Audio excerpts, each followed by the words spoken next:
Muchísimas gracias a todos nuestros auspiciantes. Muy buenas noches, Javier.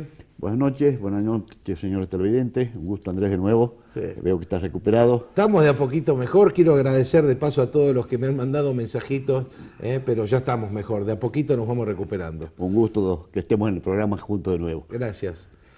Para hoy, como lo anunciaste en tu editorial, realmente el tema de la deuda que tiene nuestro país es algo que se mantiene en absoluto secreto, porque directamente es el tema que soslayan los políticos, sean los oficialistas o los antioficialistas, soslayan los movimientos de izquierda, de derecha, soslaya la prensa, soslaya todo. Si no sabemos cuánto debemos con exactitud, no sabemos a quién le debemos, realmente esto nos va a llevar a una catástrofe en la que acá el libreto no se discute. Lo que se discute en estas elecciones son los sujetos o las personas que representarán el libreto que está preestablecido de los siglos anteriores, que hoy se ejecuta en un valor de la deuda externa de casi 500.000 millones de dólares, que es una cifra imposible de pagar. ¿Cómo se resolverá esta cuestión y cómo afectará al futuro de nuestro país? Y bueno, ya anticipábamos que aparte de la disgregación nacional en la cual estamos acosados por los distintos mecanismos de destrucción de las personas, con la deuda externa va a ser el ariete para el fraccionamiento territorial en el que llegaremos virtualmente a un canje de deuda por territorio. Para ello tenemos a nuestro amigo Héctor Juliano, que siempre nos enriquece con sus conceptos. Por favor, señor director, pongamos en el aire el video de Juliano. Argentina hoy está siendo sometida a uno de los saqueos financieros más grandes de su historia. Eso está ocurriendo acá y ahora, con la complicidad de la tríada, gobierno, clase política y medios. Esto me parece importante, es decir, alertar dentro del ámbito de llegada nuestra qué es lo que realmente está ocurriendo. Porque, a ver, un ejemplo que no sé si puse acá mismo, pero este bolígrafo vale unos 20 pesos. Si yo Estado lo pago 2.000, por lógica, me van a decir que estoy defraudando al Estado, ¿no? Y los neoliberales, que se lamentan tanto el gasto público, van a ser los primeros. Ahora bien, si yo las tasas de interés que se pagan en el mercado internacional por los bonos de la Reserva Federal son 2%, por la tasa prime rate de Nueva York es un 4, un 5%, y yo, gobierno argentino, estoy pagando las tasas de interés 60%, la comparación del bolígrafo me quedó chica, ¿verdad? Totalmente. Eso ya deja de ser una operación financiera, eso es un saqueo financiero, ¿verdad? La Argentina está pagando por día de intereses entre 5.300 y 5.400 millones de pesos. Hay que repetirlo hasta el cansancio, porque 3.400 paga el Banco Central y 2.000 paga el Tesoro. La deuda, como hemos hablado muchísimas veces, no vamos a volver sobre el tema, la deuda no se paga, la deuda se renueva hasta el último centavo, pero ese es el costo, cada vez con más interés. Es decir, la lógica del prestamista usurero es: yo no le presto a usted para que me devuelve, le presto para que usted me pague intereses. Y como lo tengo agarrado y no puede sustraerse de la trampa de deuda en que entró, cada vez le voy a cobrar más intereses. Por eso los intereses son el principal rubro del gasto público y por eso esa sangría financiera. Me parece importante señalarlo desde el vamos, porque en este momento, frente a la desesperación de votos de las PASO, que las PASO no van a decidir nada, pero el gobierno, desesperado por mantenerse en el poder con la ayuda del Fondo Monetario Internacional, está pagando una locura de tasas de interés que significan la sangría financiera, insisto, más grande que creo ha tenido el Estado argentino. Recordatorio, financiar la construcción de un hospital de mediana complejidad, totalmente equipado, sale unos 1.000 millones de pesos. Quiere decir que con lo que se paga en un día de interés, se pueden construir más de 5 5 y medio, claro. Con el mismo importe que se paga, se podrían construir unas 40 escuelas grandes. Un médico amigo de Tucumán, Manuel Márquez, me consultaba datos para actualizar los valores. A él le daba 36 escuelas grandes de 5.000 metros cuadrados. Yo le decía, es enorme.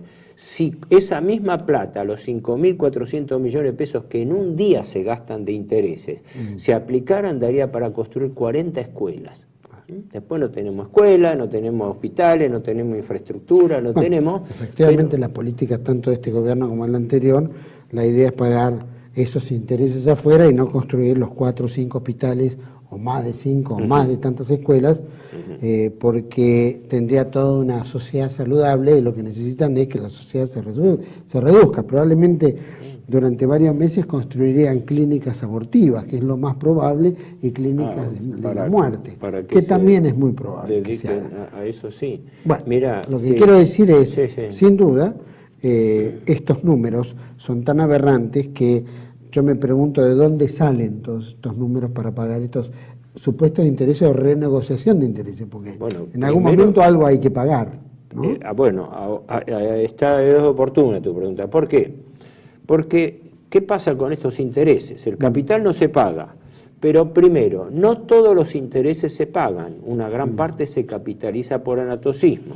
Ya entramos con que es lo que no se paga, se suman al capital y por usura se acumulan por interés compuesto. Pero la mayoría se paga. ¿Y cómo lo paga el gobierno? Imprimiendo billetes. Ergo, el mismo gobierno que se lamenta y lo toma como un eslogan, porque aparte es política de gobierno, no emitir, hace una excepción, sí emite para pagar intereses.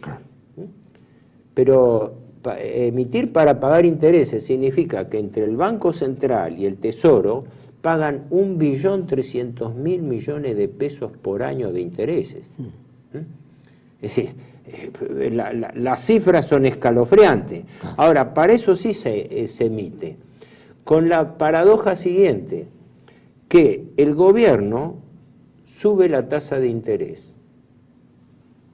Cuando sube la tasa de interés, atrae capitales financieros golondrina, es decir, capitales que vienen, mientras se mantenga estable el tipo de cambio, vienen, se convierten en pesos y hacen la bicicleta financiera, lo que técnicamente se denomina carry trade. Es decir, traen dólares con la garantía de que el gobierno le mantenga un tipo de cambio estable, lo cambian a pesos, lo colocan en LELIC, que pagan el 59, 60%, llegaron a pagar el 74%, ¿no? Lo colocan, tienen perfecta volatilidad de entrada y salida de capitales, porque este gobierno eliminó toda restricción, siquiera temporaria, a la entrada y salida de capital. Es decir, un capital especulativo puede entrar hoy, se puede ir mañana, puede quedarse los días que quiera. ¿Y quién es el que le paga esas altísimas tasas de interés con el cual hacen el negocio de cobrar los intereses más altos del mundo? El gobierno, a través del Banco Central, que es quien le paga eso.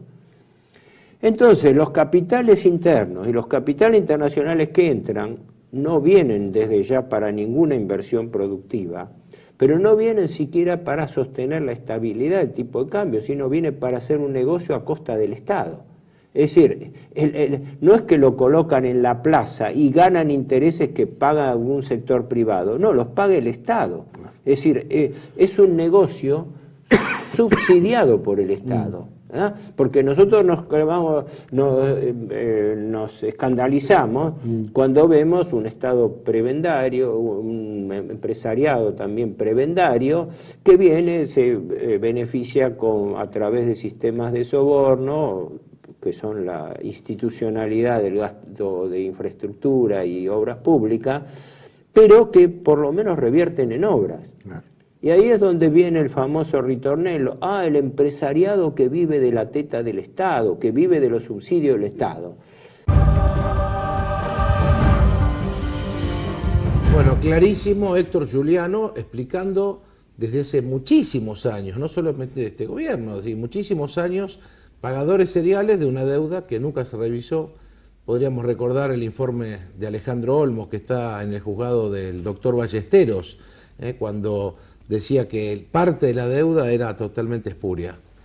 Así es, Andrés, y ahora que tenemos la posibilidad de que el pueblo se exprese en las urnas, realmente vamos a elegir entre Pepsi o Coca-Cola. Es decir, los que no nos gustan las gaseosas y queremos agua o queremos otro tipo de cosas, no tenemos opciones. No hay opción. Acá no hay opción. El libreto debe ser cumplido por los candidatos y por los personeros entre los que debemos decidir.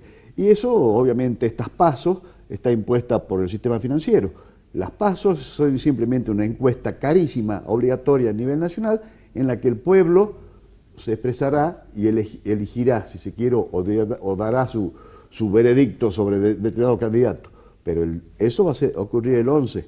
El 12, los que van a elegir qué personaje va a realizar el libreto previsto son los mercados. Tremendo, Javier, muy buen informe de Héctor Juliano, como siempre, es muy claro, pero nos deja siempre esa sensación, ¿no?, de que por qué nuestra dirigencia argentina no es capaz de tomar a veces el toro por las astas y decir, señores, ¿hasta dónde vamos a llegar con esto? Pues si podríamos hacer todos estos hospitales, todas estas escuelas, y seguimos, con esto no quiere decir que no haya que honrar deudas, pero ¿qué deuda y cómo? ¿Y cómo se puede tomar la deuda? ¿No? Si no se investiga, si no se conoce, y bueno, un país colonial, somos el mejor ejemplo de lo que significa un colonialismo a ultranza, ¿no? Es colonialismo de doble vía, colonialismo ideológico por el lado del género, colonialismo financiero por el lado de la política económica. Así es, otras pinzas que nos van a apretar. Gracias, Javier. Vámonos.